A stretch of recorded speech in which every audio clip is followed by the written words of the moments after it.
इस कार्यक्रम के पुण्यार्जक हैं श्री राजकुमार जैन जी की पुण्य स्मृति में श्रीमती अंगूरी जैन, पुत्र पुत्रवधू सीए पीयूष जैन, सीए दीपाली जैन, पौत्री गौरान्वी जैन बड़ोदरा, पुत्र पुत्रवधू सीए प्रियंक जैन, श्रीमती दीप्ति जैन, पौत्री पौत्र ईवा जैन, निवान जैन मास्को, पुत्री दामाद सीएस प्रियंका जैन, श्री पंकज जैन, दोहित्री दोहित्र निष्ठा जैन, मानविक जैन भोपाल, सासुमा श्रीमती प्रेमलता जैन बालाघाट।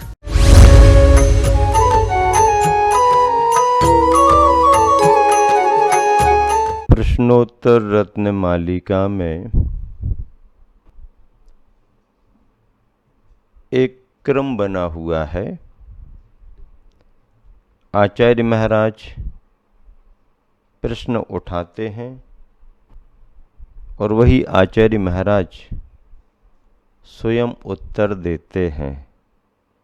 यह भी एक विधा है। अपना पूर्व पक्ष बना करके उसका समाधान देना, यह ग्रंथों के लेखन की एक विधा है। इस श्लोक में आचार्य महाराज कह रहे हैं, को अंधो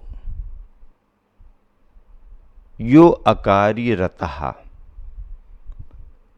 को बधिरो यह शृणोति न हितानि,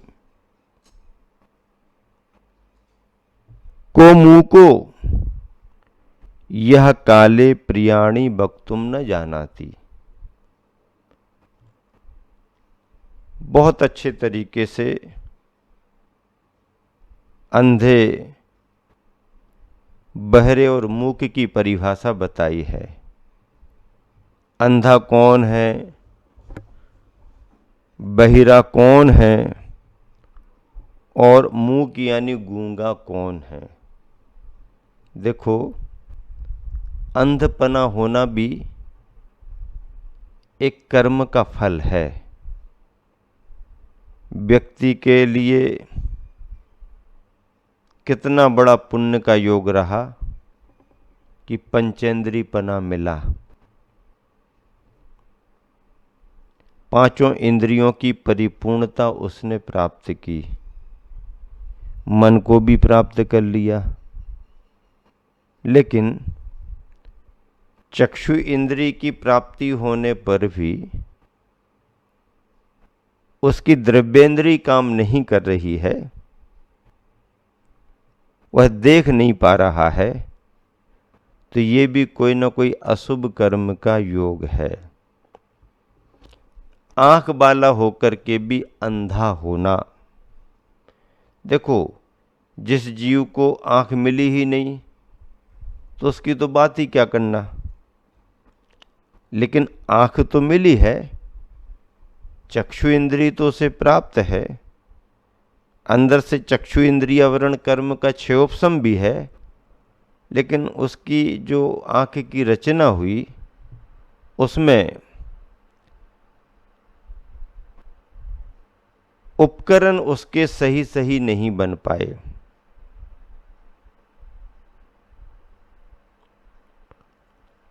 लब्धि और उपयोग तो भावेंद्रिय है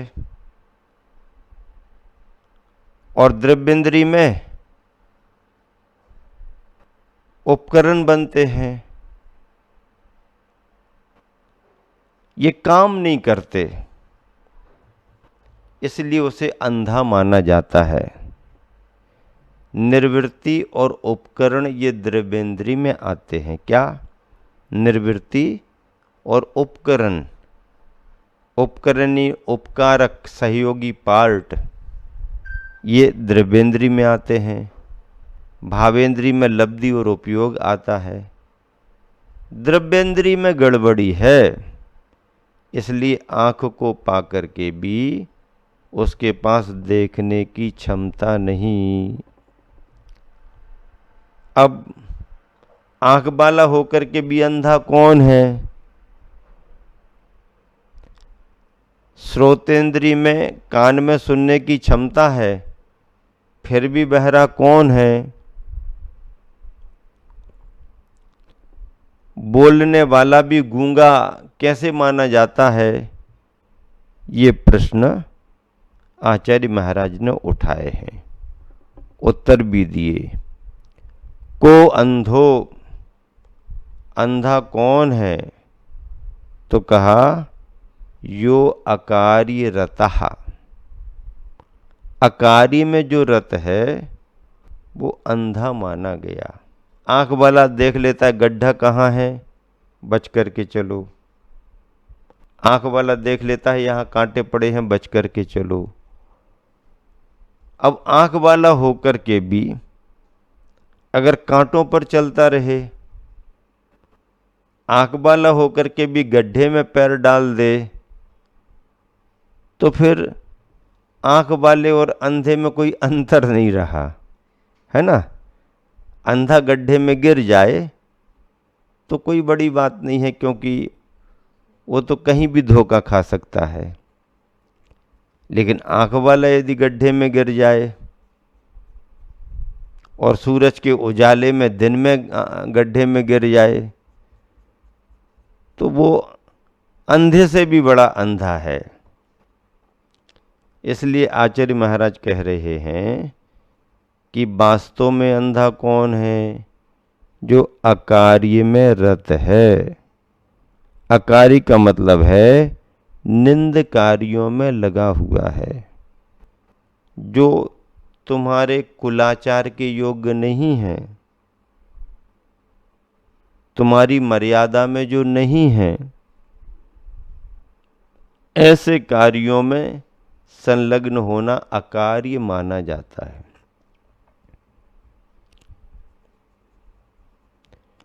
ऐसे अकारी में अगर कोई संलग्न है तो वो आंख वाला भी अंधा माना गया।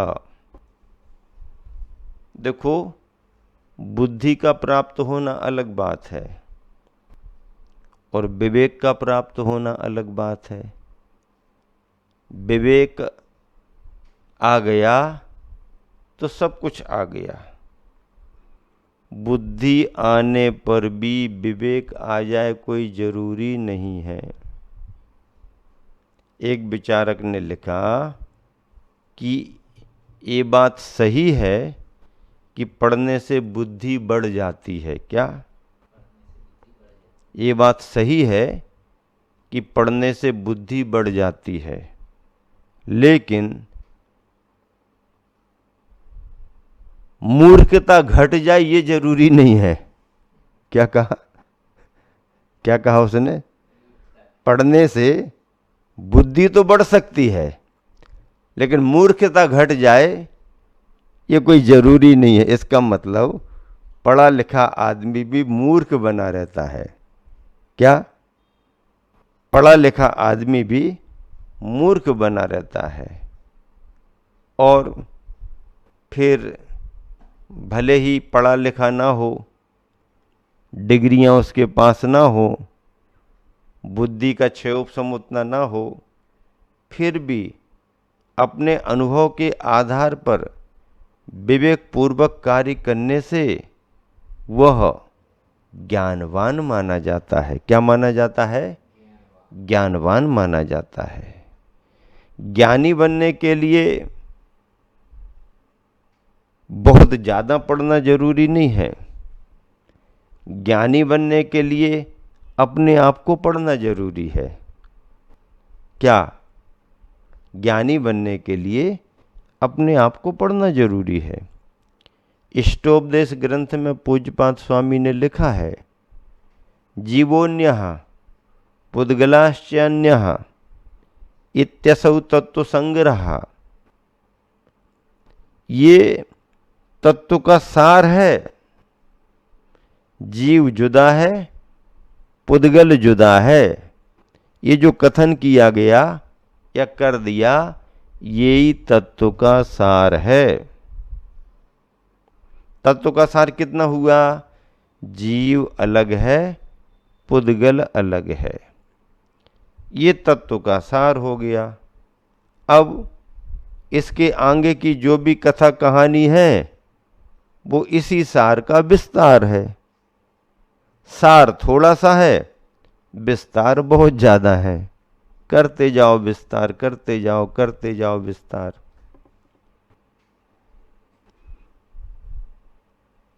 जीव और पुद्गल अलग अलग है। द्रव्य संग्रह में नेमिचंद्र सिद्धांति देव ने तो मंगलाचरण में ही कह दिया, जीव मजीवम दब्बम, बस खत्म काम। जीव और अजीव यही द्रव्य है। क्या? जीव और अजीव मूल में यही दो द्रव्य हैं, एक जीव द्रव्य और एक अजीव द्रव्य। मूल में ये दोनों ही द्रव्य हैं। अब जीव द्रव्य में जीव के विस्तार की चर्चा करो और अजीव द्रव्य में शेष द्रव्यों के विस्तार की चर्चा करो। मूल द्रव्य तो दो ही हो गए, जीव और अजीव हो गए। बात तो छोटी ही है, जीव जुदा पुद्गल जुदा, यही तत्व का सार। और कछु व्याख्यान जो, यही का विस्तार। रामायण कितनी सी है, बहुत बड़ी रामायण थोड़ी है, रामायण तो बिल्कुल छोटी सी है। अब बढ़ा दई सो चल रही है रामलीला, लेकिन रामायण कितनी सी है, बहुत छोटी रामायण है। एक कवि ने लिखा कि रामायण बिल्कुल छोटी है, कितनी सी है, एक राम एक रावण ना, एक रामचंद्र जी थे एक रावण था, एक राम एक रावण ना, बे क्षत्रिय बे बामन ना। उनने उनकी नार चुराई, रावण ने श्री रामचंद्र जी की सीता का हरण किया। उनने उनकी नार चुराई, सो उनने उनकी लंका जलाई। बात कितनी रही, उनने उनकी नार चुराई सो उनने उनकी लंका जलाई। बात हती न बातन्ना और तुलसी लग गया पोथन्ना। इतना बड़ा विस्तार कर दिया। अब तुलसीदास जी ने क्या किया, सभी ने विस्तार कर दिया। जैन ग्रंथों में जैनाचार्यों ने भी बड़ा विस्तार किया है रामायण का, ठीक है, भवांतर जोड़ दिए, फिर उस कथा के संदर्भों को और जोड़ा और बढ़ाते गए। तो ग्रंथों में तो विस्तार ही होता है, लेकिन विस्तार का सार तो केवल इतना ही है कि भैया जीव जुदा पुद्गल जुदा, यही तत्व का सार। और कछु व्याख्यान जो, सो याही का विस्तार। इसी का विस्तार है सब, इसी की माया है और कुछ नहीं है। बस इतना ही तो समझ लो। पोथी पढ़ पढ़ जग मुआ है, हुआ न पंडित कोई, और 2.5 आखर प्रेम के पढ़े सो पंडित होए। लो, संसार पढ़ते पढ़ते पढ़ते पढ़ते और चले गए दूसरी पर्याय में, पढ़ते पढ़ते निकल गए, पंडित नहीं बन पाए। और 2.5 अक्षर प्रेम के पढ़ लिए, 2.5 अक्षर आत्मा के सीख लिए, तो ज्ञानी बन गए। मैं बार बार कहा करता हूं कि पहले के लोग पढ़े लिखे कम किंतु समझदार ज़्यादा होते थे।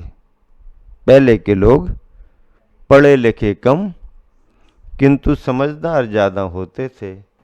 आज के लोग पढ़े लिखे ज़्यादा किंतु समझदार कम होते हैं।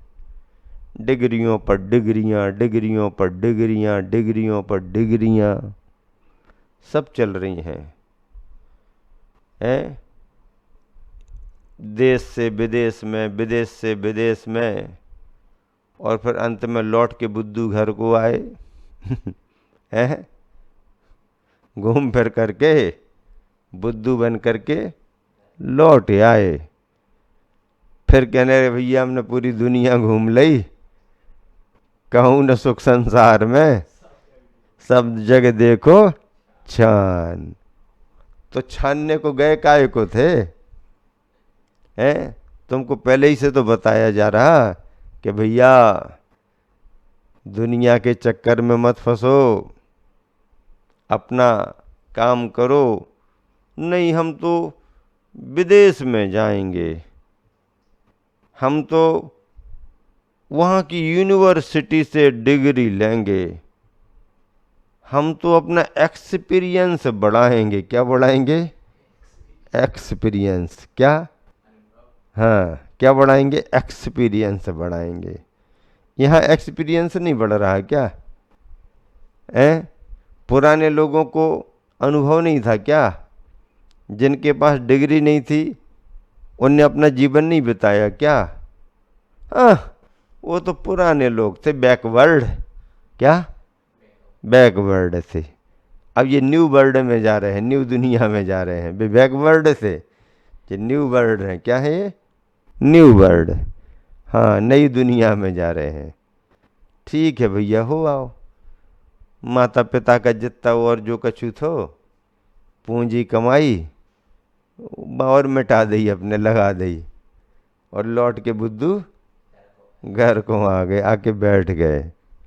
अब ना तो कुर्सी मिली और ना खेती होती, ना दुकान धंधा होता है। अब क्या करें? चल रहा है। तो सचमुच में आचार्य महाराज क्या कह रहे? को अंधो यो अकार्य रतः, को बधिरो यह शृणोति न हितानि। जो अपने हित की बात को नहीं सुनता है वह बहरा माना जाता है। कान हो करके भी, सुनाई देने पर भी वो बहरा माना गया, जो हित की बात नहीं सुनता। सुनने को तो सब कुछ सुन रहा है, लेकिन अपने हित की बात को नहीं सुन रहा है, इसलिए उसे बहरा कह दिया। क्या कह दिया? क्या कह दिया? बहरा। बहरा यानी कान से नहीं सुनाई पड़ता, तो बधिर। बधिर संस्कृत में बधिर कहते हैं, हिंदी में बहरा कहते हैं।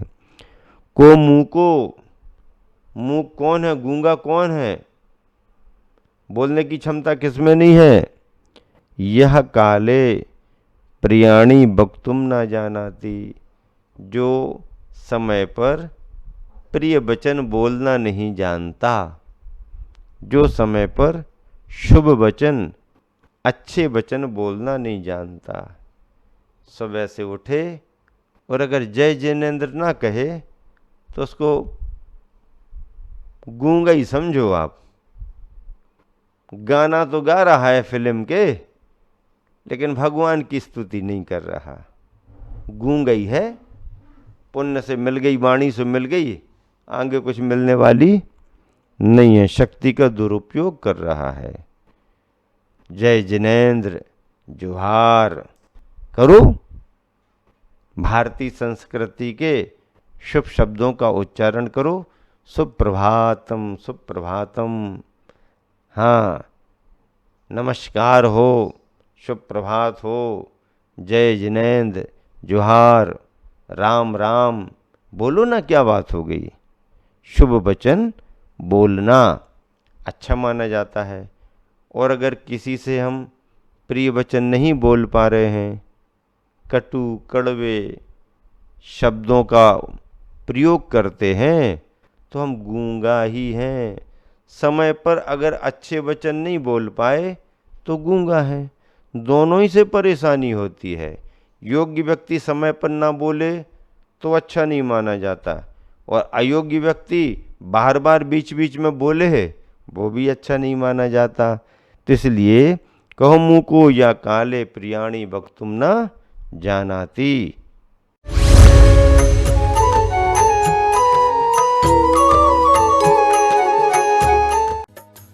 इस कार्यक्रम के पुण्यार्जक थे श्री राजकुमार जैन जी की पुण्य स्मृति में श्रीमती अंगूरी जैन, पुत्र पुत्रवधू सीए पीयूष जैन, सीए दीपाली जैन, पौत्री गौरान्वी जैन बड़ोदरा, पुत्र पुत्रवधू सीए प्रियंक जैन, श्रीमती दीप्ति जैन, पौत्री पौत्र ईवा जैन, निवान जैन मास्को, पुत्री दामाद सीएस प्रियंका जैन, श्री पंकज जैन, दोहित्री दोहित्र निष्ठा जैन, मानविक जैन भोपाल, सासुमा श्रीमती